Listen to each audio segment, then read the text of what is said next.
नमस्कार, मैं हूं सुजन और आप देख रहे हैं एस्टेक एक्सप्लेन इंडिया। आज हम बात करने जा रहे हैं एक ऐसी खबर की जिसने पूरे दक्षिण एशिया का पावर बैलेंस बदल दिया है।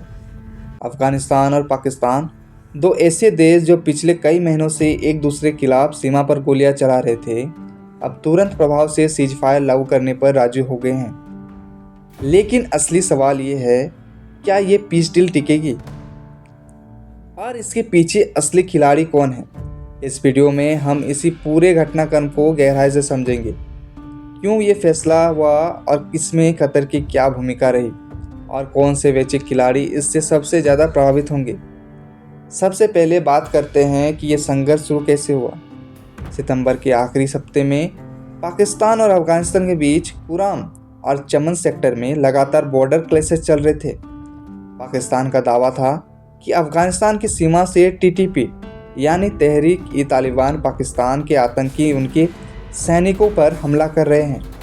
वहीं तालिबान सरकार का कहना था कि पाकिस्तान ड्रोन और हवाई हमले कर रहा है, जिससे अफगान नागरिक मारे जा रहे हैं। इस टकराव में अब तक 70 से अधिक लोगों की मौत हो चुकी थी, सैकड़ों घायल हुए और सैकड़ों परिवार विस्थापित हुए। जब हालत नियंत्रण से बाहर जा रहे थे, तब सामने आया एक देश, कतर वही देश है जिसने 2020 में यूएस तालिबान पीस टॉक्स कार्रवाई की थी।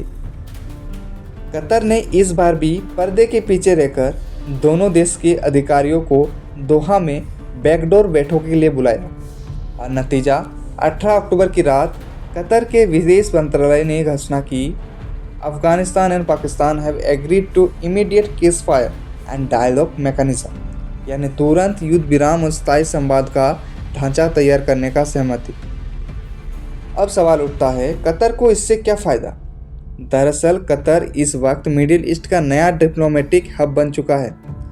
यूएस, ईरान, तालिबान सबके साथ इसके रिश्ते हैं। अगर ये शांति समझौता कामयाब होता है तो कतर खुद को साउथ एशिया का पीस ब्रोकर साबित कर देगा, ठीक वैसे ही जैसे इजराइल हमास हॉस्टेज टॉक्स में अपनी भूमिका निभाई थी।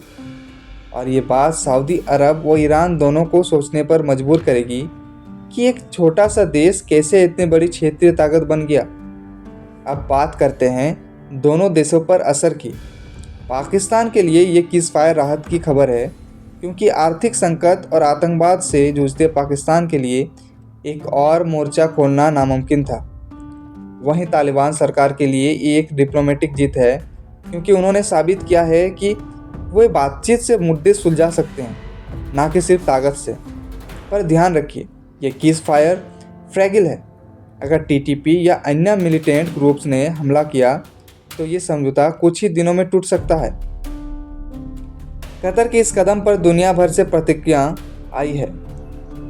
यूनाइटेड नेशंस, चाइना और सऊदी अरबिया ने इसका स्वागत किया है। सोशल मीडिया पर लोग कहते हैं, Qatar did what the UN could not. कुछ एनालिटिक्स का मानना है कि ये कदम चाइना पाकिस्तान इकोनॉमिक कॉरिडोर के लिए भी राहत है, क्योंकि सीमा स्थिर होगी तो चीन की निवेश योजनाएं आगे बढ़ेगी। वहीं भारत इस पूरे घटनाक्रम को बहुत ध्यान से देख रहे हैं, क्योंकि अफगानिस्तान और पाकिस्तान दोनों भारत की सुरक्षा नीति में अहम भूमिका रखते हैं। अब सवाल ये है कि ये सीज़फायर लंबे समय तक कायम रह पाएगा।